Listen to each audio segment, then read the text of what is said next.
Welcome to another exclusive episode of Popster Plus, where we talk about pop culture and then some. There's a lot in the news today, so let's get started. The House of Representatives voted to expel George Santos after a tornado of ethics violations and many more. Includes allegedly using campaign funds for OnlyFans, spa days, and much more personal things. Not to mention the fake background he had set up with fake credentials that got him where he was today.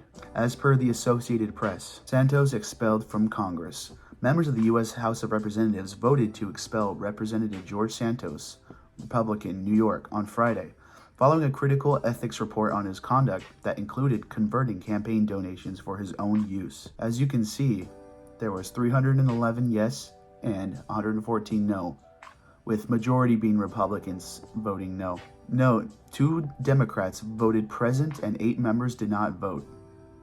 Source, House of Representatives. Santos joins a short list of lawmakers expelled from the House and for reasons uniquely his own. Of the previous expulsions in the House, 3 were for siding with the Confederacy during the Civil War. The remaining 2 occurred after the lawmakers were convicted of crimes in federal court, the most recent in 2002. I think this is a moment in the U.S. where mostly everyone agrees that this is the objectively correct decision to be made. Santos has overwhelming evidence stacked up on him, new findings popping up every month. He faces trial next year for a 23-count indictment for the following instances. The indictment alleged specifically that Santos stole the identities of campaign donors and then used their credit cards to make tens of thousands of dollars in unauthorized charges. He then wired some of the money to his personal bank account and used the rest to pad his campaign coffers. Prosecutors say Santos has pleaded not guilty. Next, we have a death in the news that hasn't necessarily shocked the world, with former U.S. Secretary of State Henry Kissinger dying at the age of 100 on this Wednesday. For those not familiar with the name, he held the title of National Security Advisor and Secretary of State during the Nixon and Ford administration, but he was also known for his U.S. first foreign policy mindset that can be very controversial with the following. Per Liberation News, under then-President Richard Nixon, Kissinger oversaw the genocidal carpet bombing campaign of Cambodia from 1969 to 1973. This bombing campaign was launched during the height of the Vietnam War and the U.S. administration. This bombing campaign was launched during the height of the Vietnam War, and the U.S. administration was seeking to disrupt the supply route of weapons to the Communist North Vietnamese Army.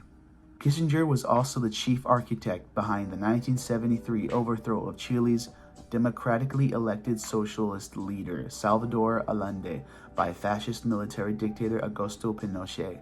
Nixon and Kissinger's campaign against Allende began during his 1970s presidential run, knowing that if elected, he would nationalize Chile's key industries, which were then dominated by U.S. monopolies, and in general implement a foreign policy hostile to U.S. imperialism. Here is a very interesting Rolling Stone article that popped up right around the first hour of the news of his death.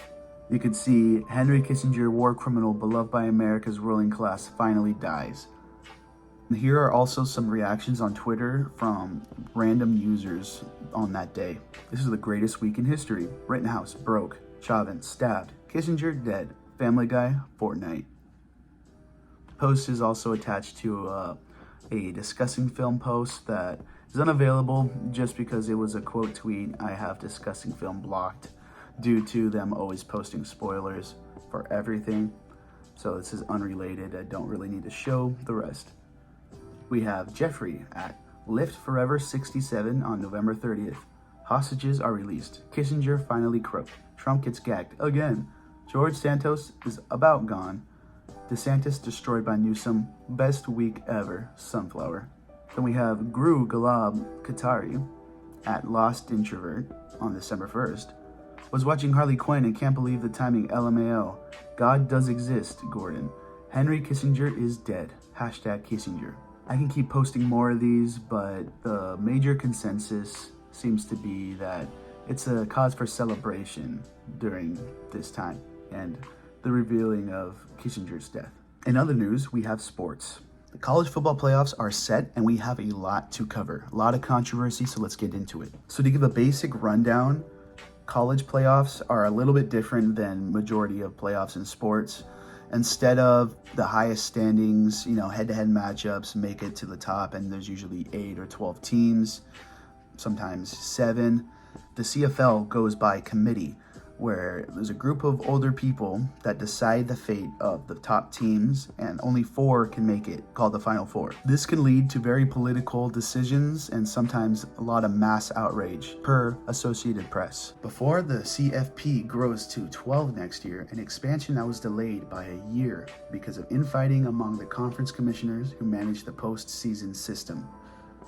The selection committee faced the toughest decision in the 10-year history of the format. So yeah, pretty much it was supposed to expand to 12 teams this year instead of the normal 4 we have, but due to infighting, they delayed it. And I honestly think that's such a bad idea due to the great amount of teams we have this year and a lot of competition. That, to me, there's just not enough teams to make the playoffs. I've been saying this for years since I was way younger. I was always confused why there was always 4. And there's more heartbreak for FSU, Florida State University. They lost their starting quarterback, Jordan Travis, about 2 games prior to the end of the season, and they rallied and ended up being undefeated.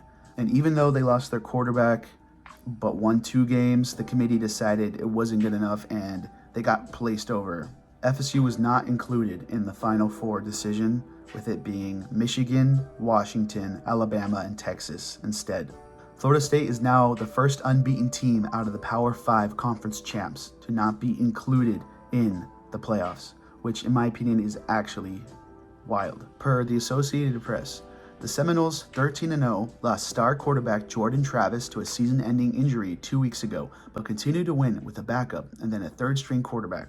The committee, though, is instructed to judge teams for what they are heading into the playoff and decided FSU without Travis is not among the best 4 in the country. I am disgusted and infuriated with the committee's decision today to have what was earned on the field taken away because a small group of people decided they knew better than the results of the games. What is the point of playing games? Florida State coach Mike Norvell said. He added, "What happened today goes against everything that is true and right in college football. A team that overcame tremendous adversity and found a way to win doing whatever it took on the field was cheated today. It's a sad day for college football." Texas and Alabama were ranked 7th and 8th respectively in the committee's penultimate rankings and are now the first teams to jump from the outside to top 6 in the second to last rankings in the playoff field. Georgia became the first team to enter championship weekend number 1 and failed to make the field. This is something very minuscule to what's actually going on in this world, but I just wanted to include this just to show how unfair the world is still, no matter how advanced we are and how advanced we get in society. There's always going to be some committee controlling the masses and deciding for others instead of looking at the bigger picture and the facts and everything else and excluding people just because they lost a star quarterback doesn't mean that they're excluded. Let them play, let them fight, and let them try and win a championship. I wanted to end this segment talking about tradition, especially since the holidays are in full swing. I think having a holiday tradition is what creates nostalgia and great memories for the long run. Personally, I have a lot of great memories in Arizona with my family. A lot of New Year's Eves, a lot of Christmas Eves, a lot of Thanksgivings, doing special occasions in these holidays. Like, for example, one of my aunts has a birthday on Christmas. So usually probably a week before or a week after Christmas, we usually do some type of get together. We do a lot of party games, and we actually do the white elephant, which is one of my favorite things to do. What's your holiday tradition? For me, it's tamale night. Now, tamale night is something that we recently adopted as a tradition.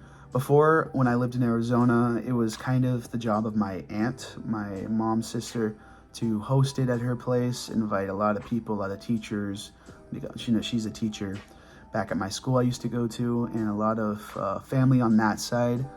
It was fun, but I was too young to really enjoy the festivities. It was more for adults, drinking, making tamales.